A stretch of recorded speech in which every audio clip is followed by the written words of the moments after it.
चौड़ी सड़कें, बड़े फुटपाथ, बिल्डिंग्स में पार्किंग, साइकिल लेन्स और पेड़ से भरी स्ट्रीट्स, ऐसी अर्बन प्लानिंग हो रही है ढोलेरा की। ना सिर्फ प्रेजेंट के लिए बल्कि फ्यूचर ग्रोथ के हिसाब से भी बनाया जा रहा है इसे। लेआउट कुछ पहले की सिटी से इंस्पायर होकर बना रहे हैं, जैसे चंडीगढ़ जिसे ले कॉर्बुज़ियर ने प्लान किया था, और गिफ्ट सिटी जो गुजरात की ही एक और स्मार्ट सिटी है। Road grid, block structure, zoning और लैंड यूज स्ट्रेटेजी भी चंडीगढ़ के सेक्टर प्लान की तरह होगी, और दिल्ली, बैंगलोर, मुंबई के वेल प्लान नेबरहुड से कुछ एलिमेंट्स भी लेंगे। प्लान्ड एरिया का फंक्शन और अनप्लान्ड स्प्रॉल की प्रॉब्लम्स, इन सबको समझते हुए ही इसको इतना अच्छा बनाएंगे कि कोई ऐसी इश्यूज का सामना ना करना पड़े।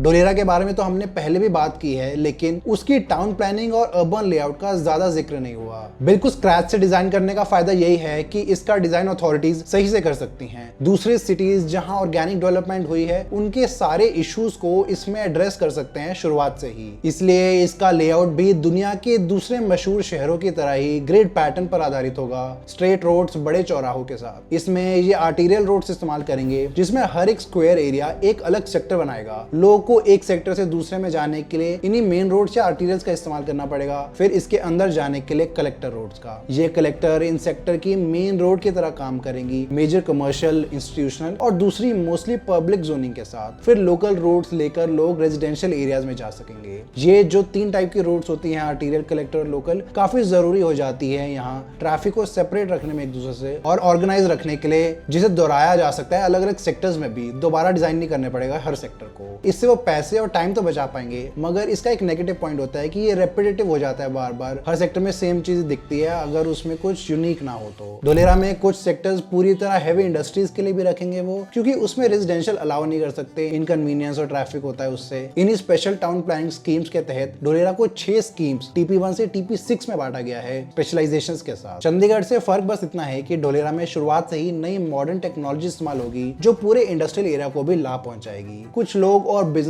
इधर इन्वेस्ट कर रहे हैं प्लॉट्स में, आप भी कर सकते हैं नेस्टोरिया ग्रुप की मदद से। हमारे आज के स्पॉन्सर ये मदद करेंगे आपको जगह दिखाने में और इंश्योर करने में कि रिटर्न ऑफ इन्वेस्टमेंट अच्छा रहे। इन्हें कांटेक्ट करने के लिए नीचे दिए गए नंबर पर कॉल करें। ढोलेरा में रोड हायरार्की की तो बात हमने की है, आर्टीरियल, कलेक्टर और लोकल के साथ, लेकिन इसके अलावा एक्सप्रेसवे भी बन रहा है 4 लेन्स का, जो इसे सीधा अहमदाबाद से भी जोड़ेगा और दिल्ली मुंबई इंडस्ट्रियल कॉरिडोर से भी। काम स्पीड से चल रहा है और अगले साल तक खुलने की भी उम्मीद है। बड़े इंटरचेंजेस के साथ ये मेजर हाईवेज और एयरपोर्ट से भी जोड़ेगा। शहर के अंदर जो आर्टीरियल रोड्स बनाएंगे वो होंगी 4 से 6 लेन्स की और 70 मीटर चौड़ी। कलेक्टर रोड्स होंगी 4 लेन्स की 20 मीटर तक, और लोकल 2 लेन्स की 10 से 12 मीटर। ये सारी रोड्स वाइड होंगी दूसरे शहरों के मुकाबले, ताकि बॉटलनेक्स ना आए और ट्रैफिक स्मूथली चलता रहे। हर बड़े रोड के दोनों तरफ फुटपाथ और एक डेडिकेटेड साइकिल ट्रैक भी लगाया जाएगा। सबके लिए डेडिकेटेड स्पेस देने से ज्यादा ऑप्शंस मिलेंगे लोगों को ट्रैवल करने के। पेड़ पौधे लगाकर फुटपाथ पर छांव भी देंगे और दिखने में भी बेहतर लगेगा। तो ये सारी चीजें अच्छी हैं। सारी यूटिलिटीज जैसे बिजली, पानी, टेलीकॉम केबल्स और पाइपलाइंस इन्हीं सड़कों के नीचे अंडरग्राउंड डक्ट्स में बिछाए जाएंगे। इसका मतलब कि फ्यूचर में कुछ रिपेयर का काम हो या नई केबल्स डालनी हो तो सड़क खोदने की जरूरत नहीं पड़ेगी बार बार। वर्कर्स अंदर जाकर वो सारा काम कर सकते हैं। ये चीज पुराने शहरों में मिसिंग है देश के, जहाँ पर हर कुछ महीनों में खुदाई करनी पड़ती है, पूरे साल सड़कें खुद ही रहती हैं। इस चीज से बचाव हो जाएगा। ढोलेरा को प्लान करने के लिए छोटे छोटे टाउन प्लानिंग TP ब्लॉक्स में बांटा गया है, जैसे पहले बताया। इसके अंदर रोड्स, प्लॉट्स और लैंड यूज का डिटेल्ड प्लान तैयार किया इसकी जरूरत के हिसाब से। ऐसे करने से फायदा ये है कि डेवलपमेंट फेज तरीके से हो सके और हर तरह की जरूरी फैसिलिटीज को भी प्लान किया जा सके और उस हिसाब से इंस्टॉल भी किया जाए। अगर पूरे एरिया को एक साथ ही खोल देंगे तो प्रशासन को मैनेज करने में काफी दिक्कत आएगी। गुजरात में ये TP स्कीम मॉडल पहले भी सक्सेसफुल रहा है अहमदाबाद जैसे शहरों में। TP में जोन्स को सेपरेट रखने का भी प्रावधान है। हैवी फैक्ट्रीज और वेयर हाउसेज रेजिडेंशियल से दूर ही बनेंगे और कमर्शियल जोन्स में ऑफिसेस, मार्केट्स, मॉल्स वगैरह। इंस्टीट्यूशनल या पब्लिक यूटिलिटी जोन्स में schools, hospital, government offices, utility plants जैसे वाटर ट्रीटमेंट, पावर सबस्टेशंस के लिए जगह छोड़ी जाएगी। और साथ ही ग्रीन जोन्स और पार्क्स का भी पूरा ध्यान रखा गया है। कई सारी ओपन स्पेसेस मौजूद होंगी। हर TP में पार्क्स, प्लेग्राउंड्स और स्पेसेस देंगे ऐसी, जो कि बहुत जरूरी भी है इस शहर के लिए। ये बैलेंस बनाए रखना जरूरी है, नहीं तो कंजेशन भी बढ़ जाता है और लोगों को ओपन स्पेसेस भी नहीं मिलती। एक बड़ा सिटी सेंटर भी प्लान हुआ है कमर्शियल और बिजनेस डिस्ट्रिक्ट के साथ, जहां अभी ABCD बिल्डिंग मौजूद है उसके पास ही बनेगा। हैवी इंडस्ट्रीज को एक्सप्रेसवे के करीब रखा गया है ताकि ट्रक सीधे हाईवे से इंडस्ट्री एरिया में घुस सके बिना रेजिडेंशियल एरियाज की शांति बिगाड़े। ऐसा चंडीगढ़ में भी था। उसका इंडस्ट्रियल एरिया सिटी के एक कोने में बनाया गया ताकि पॉल्यूशन और ट्रैफिक कम आए, लेकिन ढोलेरा में जो स्केल है इसका उससे भी काफी ज्यादा बड़ा है और सिस्टमैटिकली भी प्लान किया गया है इसे। इंडस्ट्रियल जोन्स के आसपास बॉक्स शेप में आर्टीरियल और कलेक्टर रोड्स का लूप बनता है, तो वो एक तरीके से रिंग रोड का भी काम करेगा। ट्रैफिक बाहर से बाहर निकल जाएगा, थ्रू ट्रैफिक अंदर नहीं आ पाएगा। इस पर ही बाद में फिर वो पब्लिक ट्रांजिट भी लगा पाएंगे। अभी थोड़ा चंडीगढ़ की प्लानिंग को समझते हैं, क्योंकि ढोलेरा उसकी लेगेसी को ही आगे बढ़ाने में मदद करेगा। चंडीगढ़ इंडिपेंडेंट इंडिया की पहली प्लान्ड सिटी थी, ले कॉर्बूजियर द्वारा डिजाइन की गई। इसको सिटी ब्यूटीफुल भी कहा जाता है अपने ऑर्डरली लेआउट और ग्रीनरी के लिए। चंडीगढ़ का मास्टर प्लान भी एक ग्रिड आयरन पैटर्न पर था और हर सेक्टर लगभग 800 बाय 1200 मीटर के रेक्टेंगुलर ब्लॉक्स में बनाया गया। इसका साइज इतना रखा ताकि लोग 10-15 मिनट वॉक करके ही सेक्टर के किसी भी कोने से बीच तक पहुंच सके, तो इसमें वॉकेबिलिटी का भी ध्यान रखा था। हर सेक्टर को ले कॉर्बूजियर ने एक सेल्फ सफिशिएंट नेबरहुड की तरह डिजाइन किया, जिसमें अपनी बेसिक मार्केट, स्कूल, पार्क और कम्युनिटी सेंटर बनाया जाए। हर सेक्टर में सिर्फ 4 पॉइंट से ही गाड़ियां घुस सकती थी अंदर और थ्रू ट्रैफिक बिल्कुल नहीं जा सकता, जिससे अंदर का ट्रैफिक कम ही रहा। इससे रेजिडेंशियल एरियाज भी शांत रह पाए, लोग सड़कों पर चल भी सकते थे और बच्चे खेल भी सकते थे। रोड हायरार्की में ले कॉर्बूजियर एक और कदम आगे चले गए, सड़कों को 7 कैटेगरीज में डिवाइड करके V1 से V7 तक। V1 सबसे बड़ी fast traffic highway type roads बनाई जो चंडीगढ़ को दूसरे शहरों से जोड़ती थी, जैसे अंबाला हाईवे। V2 थोड़ी छोटी आर्टीरियल रोड सिटी के अंदर बनाई, इन्हें मार्ग नाम दिया, जैसे मध्य मार्ग, दक्षिण मार्ग, जो सिटी के प्रिंसिपल एवेन्यूज बने। V3 रोड्स अगले लेवल की थी, जो सेक्टर को जोड़ती थी आपस में और उनकी बाउंड्री भी बनाती थी। फिर आई V4 जो सेक्टर के अंदर बीच से गुजरती है। इनको शॉपिंग स्ट्रीट बनाया, जहां मेन स्ट्रीट होती है सेक्टर की। इंटरेस्टिंग बात यह है इसमें कि चंडीगढ़ में ये V4 शॉपिंग स्ट्रीट हमेशा ईस्ट वेस्ट डायरेक्शन में थी और शॉप्स को साउथ साइड में रखा गया ताकि धूप से बचाव हो सके जो लोग वहां शॉपिंग करने आ रहे हैं। तो V5 की बात करें तो वो लोकल सर्कुलेशन रोड थी, जिस पर आप इंटरनल एरियाज में घूम सकते हो। और V6 बिल्कुल घर तक जाने वाली एक्सेस लेन्स बनी। और सबसे छोटी कैटेगरी V7 की बात करें तो वो व्हीकुलर रोड नहीं थी, बल्कि पैदल चलने का पाथ जो हर सेक्टर के बीच में ग्रीन बेल्ट में बनाया गया। इसी के पैरेलल साइकिल ट्रैक्स का कॉन्सेप्ट भी था, जो कि इतने अच्छे से इंप्लीमेंट नहीं कर पाए। वो शुरुआत से ले कॉर्बूजियर चाहते थे कि हर सेक्टर के बीच ग्रीन स्ट्रिप्स में साइकिल के अलग रास्ता हो। इतने डिटेल का फायदा ये हुआ कि फास्ट ट्रैफिक और लोकल ट्रैफिक अलग अलग रास्ते में चल सके। हैवी व्हीकल्स V1 V2 में जाते,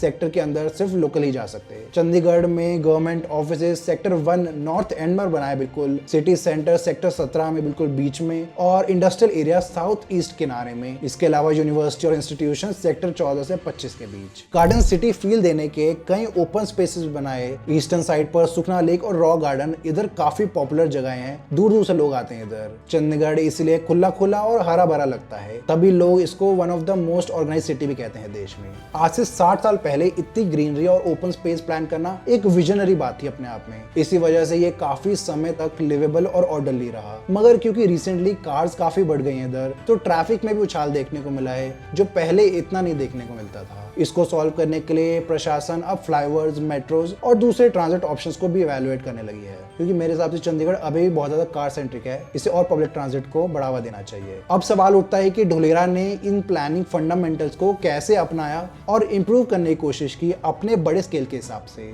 चंडीगढ़ को इनिशियली 5 लाख लोगों के लिए ही प्लान किया गया था, वहीं ढोलेरा को इससे 4 गुना ज्यादा 20 लाख से ज्यादा आबादी के लिए बनाया जा रहा है। तो उस हिसाब से इनका स्केल भी चेंज हो जाता है। इसमें उनको रोड्स और इंफ्रास्ट्रक्चर को और ज्यादा फ्यूचर प्रूफ करने की जरूरत है, मगर इतनी भी नहीं कि वो बहुत ज्यादा वाइड रोड्स बना दें, सब दूर दूर हो जाए एक दूसरे से और लोगों को चलना पड़े इतनी दूर दूर तक। एक बैलेंस ढूंढना पड़ेगा इनको। जो हाईवेज, एक्सप्रेसवेज और हाई कैपेसिटी आर्टीरियल रोड्स बन रही हैं, उन पर आने वाले 20-30 साल तक ट्रैफिक फ्लो स्मूथ ही रहेगा, इतनी कैपेसिटी वो हैंडल कर पाएंगे आराम से। दूसरा है डेडिकेटेड साइकिल ट्रैक्स और वॉकेबिलिटी को पहले दिन से ही इंप्लीमेंट करना। ले कॉर्बूजियर ने कॉन्सेप्ट लेवल पर तो साइकिल लेन्स और पेडेस्ट्रियन पाथ सोचे थे, लेकिन असल में उनका नेटवर्क पूरा नहीं बन सका कभी। अब जाके वहां रेट्रोफिट कर रहे हैं साइकिल लेन्स को। एक और डिफरेंस, चंडीगढ़ पंजाब और हरियाणा की राजधानी होने की वजह से शुरुआत से हैवी इंडस्ट्रीज इतनी नहीं रखी गई और जो जोन्स भी थे वो छोटे से थे, जिसकी वजह से उसके आसपास मोहाली, पंचकुला जैसे स्प्रॉल्स बढ़ने लगे, जहां लोग इंडस्ट्रियल यूनिट्स खोलकर अपना बिजनेस बनाने लगे। जल्दी ये एक ट्राई सिटी रीजन में बदल गया जो पंजाब और हरियाणा में आते हैं। ढोलेरा में फिर इसलिए इंडस्ट्रियल जोन्स पर ज्यादा फोकस किया गया है पहले से ही, जैसे 47% एरिया कमर्शियल और इंडस्ट्रियल एक्टिविटीज के लिए रखा गया है और सिर्फ 28% हाउसिंग के लिए। इतना बड़ा इसलिए हिस्सा रखा है उन्होंने इंडस्ट्रियल के लिए, क्योंकि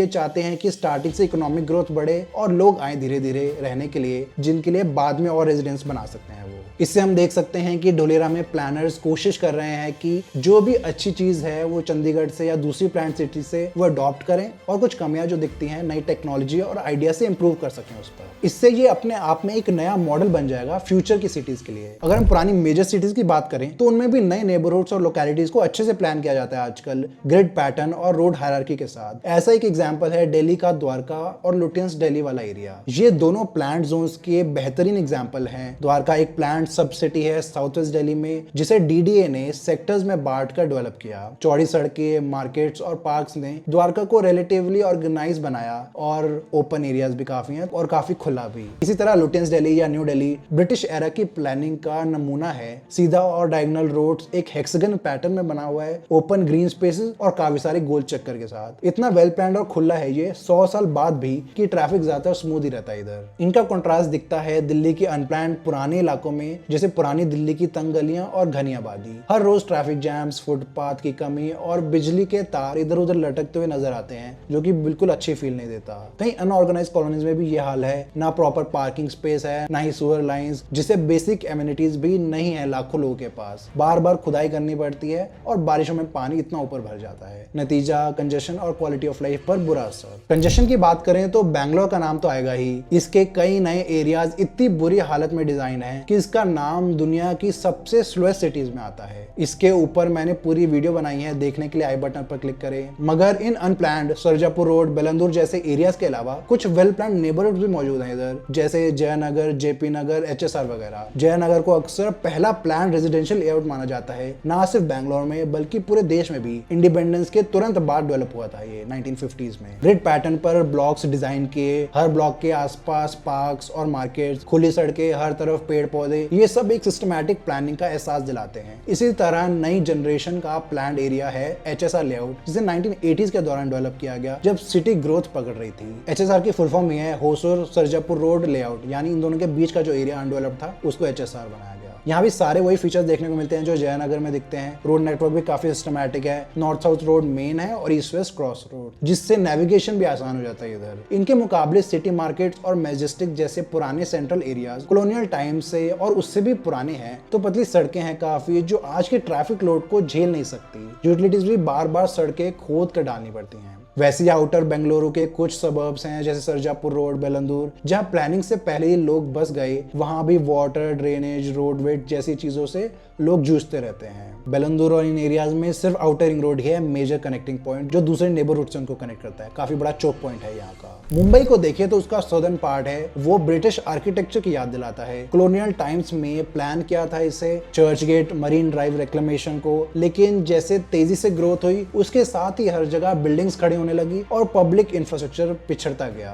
आज कई पुराने बिजनेस डिस्ट्रिक्ट्स और रेजिडेंशियल एरियाज में कंजेशन इतनी बुरी हो गई है कि 2-3 घंटे लग जाते हैं ट्रैवल करने में। लोग सड़कों पे फंसे रहते हैं और लोकल्स की भी बुरी हालत है। पतली सड़कें, पार्किंग की जगह नहीं, तो इस बीच नई मेट्रो लाइंस के लिए भी जगह बनाना बहुत मुश्किल हो जाता है, जिसके लिए सालों तक लोगों को डाइवर्जन का सामना करना पड़ा। इनको देखते हुए 1970s 80s में नवी मुंबई एक पूरी नई प्लान्ड सिटी बनाने का काम शुरू हुआ, जिसे स्क्रैच से बनाना था। Wide road sectors, open spaces और पहले से ही लोकल ट्रेन कनेक्टिविटी भी थी उधर, तो उससे थोड़ा आसान हुआ। इसका ट्रैफिक मैनेजमेंट भी मुंबई से कई कदम आगे था। पाम बीच रोड जैसी रोड्स आइकॉनिक भी बन गई। बांद्रा कुर्ला कॉम्प्लेक्स एक प्लान्ड बिजनेस डिस्ट्रिक्ट भी बनाया गया मुंबई के अंदर ही, ताकि नरीमन पॉइंट और फोर्ट जैसी जगहों से थोड़ा प्रेशर कम हो सके। मार्शलैंड को रिक्लेम करके तैयार किया इसे ऑफिसेज, बैंक्स और कॉर्पोरेट हब्स के लिए खासकर। आज ही मुंबई के बिजिएस्ट बिजनेस हब्स में गिना जाता है। जियो वर्ल्ड सेंटर भी है इधर और नई बुलेट ट्रेन का मुंबई स्टेशन भी बनाया जा रहा है इधर। इससे ये मल्टी मॉडल हब बन जाएगा पूरे शहर का, क्योंकि इधर मेट्रो की भी 2 लाइंस जाती हैं। धोलेरा में एक और अच्छी बात है, एक लैंड पुलिंग का अच्छा एग्जांपल सेट किया है उन्होंने। इसमें क्या होता है कि लैंड ओनर से उनकी जमीन का एक हिस्सा ले लेते हैं, जिसे सरकार बड़े लेवल पर डिजाइन करती है और जो मेन इंफ्रास्ट्रक्चर चाहिए जैसे रोड्स, पाइपलाइंस वगैरह वो डाल सकती है उसमें। बनने के बाद ओनर को उसी की जमीन का उतना हिस्सा वापस मिल जाता है, या तो वही वाला हिस्सा जो उन्होंने दिया है या फिर कोई नया हिस्सा। मगर इसमें एक फायदा होता है कि जो रोड्स और यूटिलिटीज हैं वो बन के आती हैं तो उनकी वैल्यू बढ़ जाती है सीधी सीधी। रोड्स और पावर लाइंस बिछाने की जगह सरकार खुद ले लेती है।